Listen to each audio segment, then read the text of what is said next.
Picture चालू करो बे। BJP हटाओ, बीजेपी।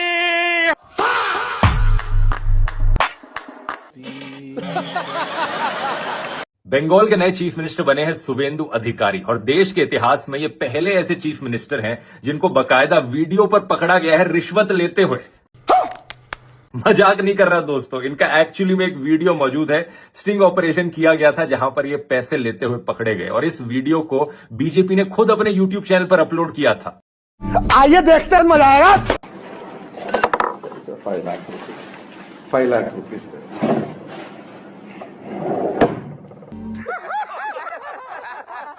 असल में बात क्या है कि ये 5 साल पहले तक ममता बनर्जी की टीएमसी पार्टी में ही थे और इसलिए नरेंद्र मोदी के भी ऐसे वीडियोस मौजूद है जहां पर ये पब्लिक में शुवेंदु अधिकारी का मजाक बना रहे हैं, रिश्वतखोर कह रहे हैं। बताता हूँ, पहले ये देखो।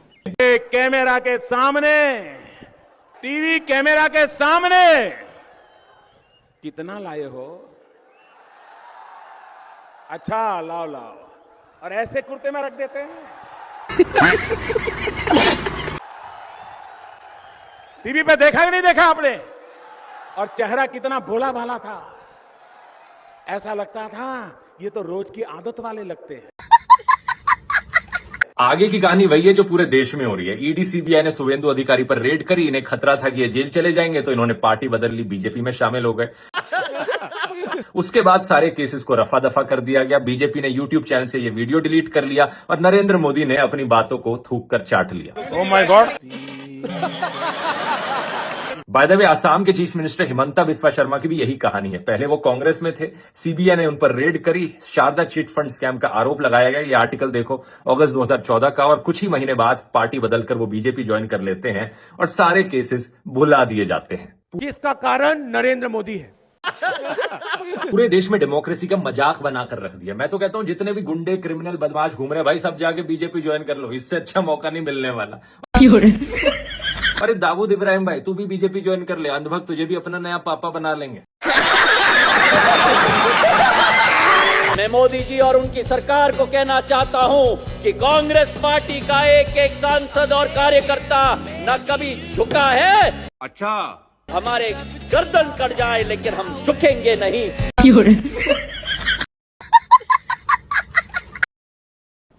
डिप्रेशन। भाग बीजेपी भाग। 2019 बीजेपी फिनिश। जय हिंद, वंदे मातरम। तृणमूल कांग्रेस जिंदाबाद, जननेत्री ममता बनर्जी जिंदाबाद। अरे रुको जरा, बताता हूँ, पहले ये देखो। सनातनी महिला और आदिवासी महिला, ये लोग ममता का सुपड़ा साफ करेगा इस बार।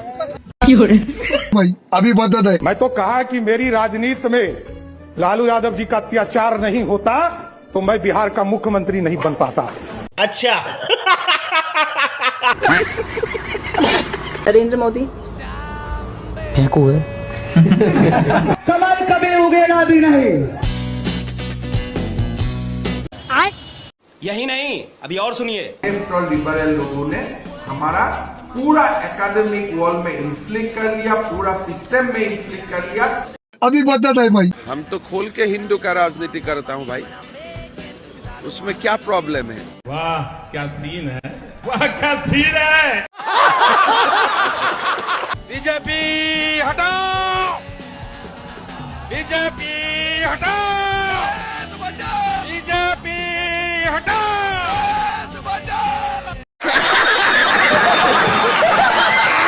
मोदी की गारंटी, चारों तरफ हर जगह यही ऐड छाप रखी है। कुछ दिन पहले एक भाषण में गारंटी दी थी भ्रष्टाचार को लेकर। आइए देखते हैं, मजा आएगा। मेरी गारंटी है, भ्रष्टाचार हटाओ। इस गारंटी की असलियत सुनो। Himanta Biswa Sarma 10,000 crore Sharda chit fund scam का आरोप अब बीजेपी में है। नवीन जिंदल 21,000 करोड़ कोलगेट स्कैम का आरोप अब बीजेपी में है। Ashok Chavan Adarsh housing society scam का आरोप अब बीजेपी में है। यही नहीं, अभी और सुनिए। Ajit Pawar 70,000 crore Maharashtra state cooperative bank scam का आरोप अब बीजेपी के साथ है। प्रफुल्ल पटेल 30,000 करोड़ एयर इंडिया स्कैम का आरोप अब बीजेपी के साथ है। Suvendu Adhikari 10,000 crore Sharda chit fund scam का आरोप अब बीजेपी में। इस सज्जन को क्या तकलीफ है भाई? अभी बदल है भाई। 2014 से 25 ऐसे ऑपोजिशन लीडर्स हैं जिन पर करप्शन के आरोप लगे थे और अब उन्होंने बीजेपी ज्वाइन कर ली। जिसका कारण नरेंद्र मोदी है।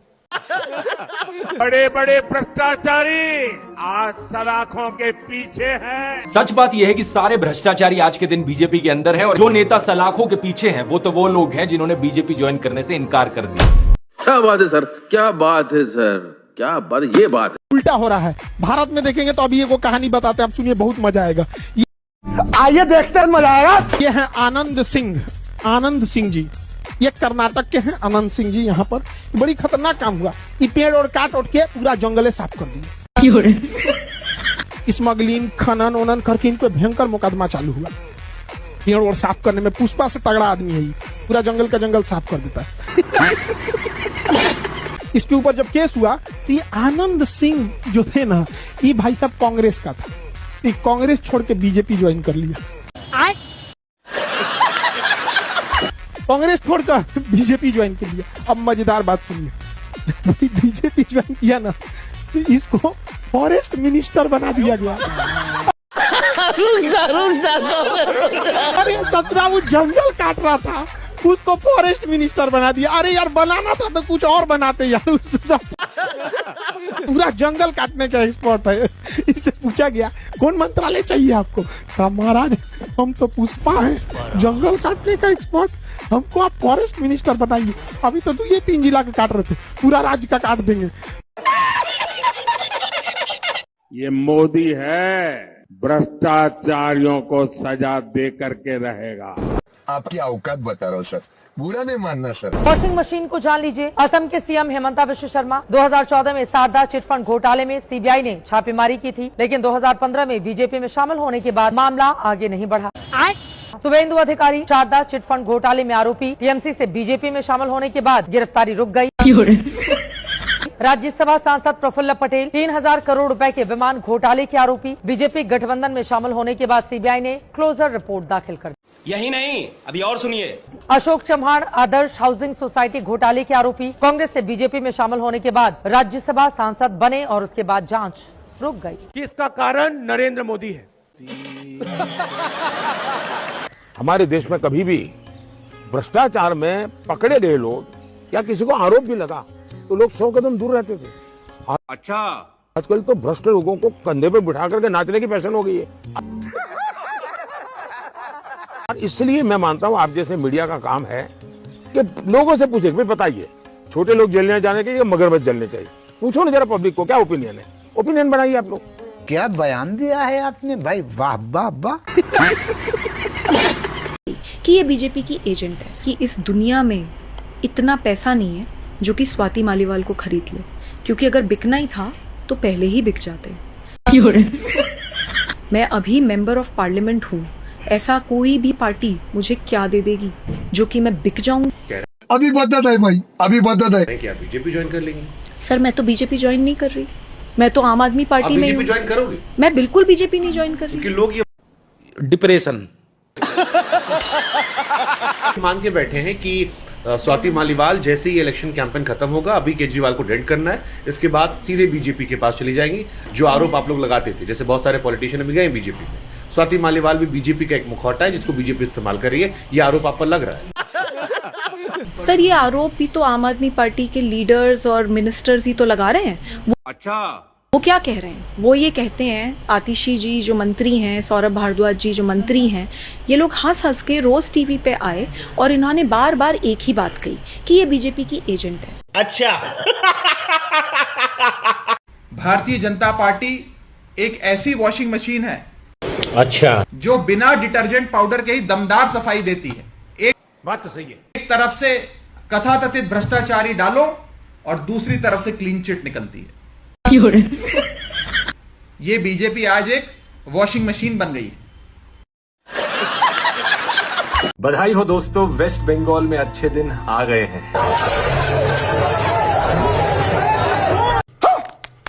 इलेक्शन रिजल्ट के अगले ही दिन बीजेपी के झंडे लहराते हुए ये भीड़ चारों तरफ तोड़फोड़ करने लग गई खुशी के मारे। मारो मारो मारो। ये सब जला चुका है, तो ये रूबी कोलकाता के पास है। वाह क्या सीन है। कोलकाता के न्यू मार्केट में तो पता नहीं कहां से इनके हाथों में एक बुलडोजर आ गया और इन्होंने यूं ही चारों तरफ दुकानों पर बुलडोजर चलाने शुरू कर दी।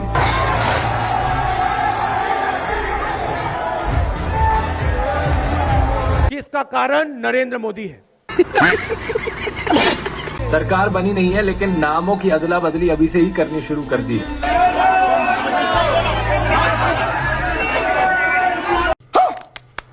यही नहीं, अभी और सुनिए। और देखो, इन संस्कारी सनातनी लोगों ने औरतों की रिस्पेक्ट करनी भी शुरू कर दी है।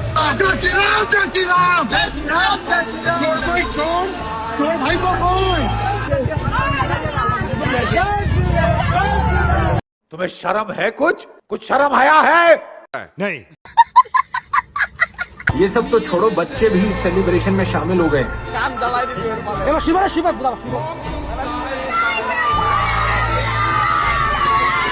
ये सब क्या देखना पड़ रहा है? ये सब देखकर हैरान तो नहीं हो रहे ना आप, क्योंकि एक्चुअली में यही है बीजेपी के अच्छे दिन। नॉय रॉय इतने सालों से इलेक्शंस को कवर कर रहे हैं। उन्होंने बताया कि जितनी नफरत को स्पीच उन्होंने इस इलेक्शन में सुनी, उतनी जिंदगी में कभी नहीं सुनी। क्या बात कर रहे हैं? बताता हूँ, पहले ये देखो। Speech I went to was very senior leader, the most hatred-filled speech I have ever heard. यही नहीं, अभी और सुनिए। And I've heard quite a few, but this was like, and what's worrying is the crowd was loving it. शर्म करो शर्म। 21 राज्यों में अब बीजेपी की सरकार है, लेकिन कभी भी आपको इनके भाषणों में ये नहीं सुनने को मिलेगा कि देखो 15 सालों से मध्य प्रदेश में हमने मध्य प्रदेश के सरकारी स्कूल कितने अच्छे कर दिए। 10 सालों से हम हरियाणा में है, देखो हमने हरियाणा के सरकारी अस्पताल कैसे कर दिए। कभी नहीं बोलेंगे ये सब। बात तो सही है, क्योंकि सारी की सारी इलेक्शन ये सिर्फ और सिर्फ हिंदू मुसलमान के नाम पर लड़ते हैं। सही पकड़े हैं। तो अब आप रिटर्न में भी यही एक्सपेक्ट कर सकते हो कि इनके अनपढ़ अनभक्तों को आजादी मिलेगी मस्जिदों के सामने नाचने की, जय श्री राम के नारे लगाने की, मुसलमान बुजुर्गों के सामने, मुसलमान दुकानदारों को हरास करने की, जगहों के नाम बदलने की। खुश रहो इसी में एंजॉयमेंट लो अपनी। फिर क्या बात है सर, क्या बात है सर।